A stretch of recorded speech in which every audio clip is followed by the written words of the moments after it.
Rejected takeoffs are not unusual. They happen all the time for many reasons, and most of the times they occur very early in the takeoff roll, but not during the incident that I will talk about today. Just last week we learned about an incident of an EAT Airbus A300 cargo aircraft operating on behalf of DHL, rejecting takeoff at high speed. And what is noteworthy about this particular incident is that the pilots rejected the takeoff above V1. Now, for those of you who are not familiar with V1, V1 is a speed which is calculated by the pilots based on many factors such as runway length, engine performance, and others. And while V1 is individual to every single takeoff, there is a very strict practice that pilots are committed to taking the aircraft into the air once the aircraft has reached V1 speed. This is because, as per the calculations, after V1 there is simply not enough runway left for safely getting the aircraft to a full stop.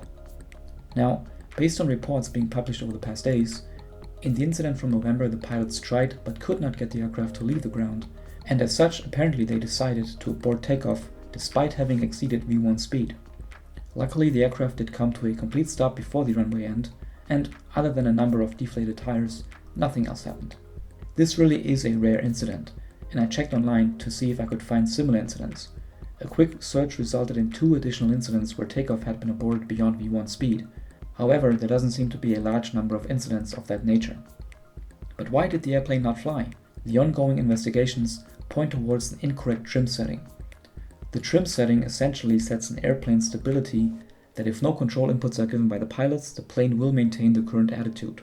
In layman's terms, the trim setting for takeoff will stabilize the aircraft more or less in the initial attitude that the pilots put it in right after takeoff. So it's meant to help the pilots and to reduce the workload during takeoff and also during all other stages of the flight. In the November incident, the trim setting apparently was set to a downward position, while as per the performance calculations it should have been set to an upwards position. And this presumably resulted in a downward force working against the pilot's inputs trying to get the airplane to lift off the ground.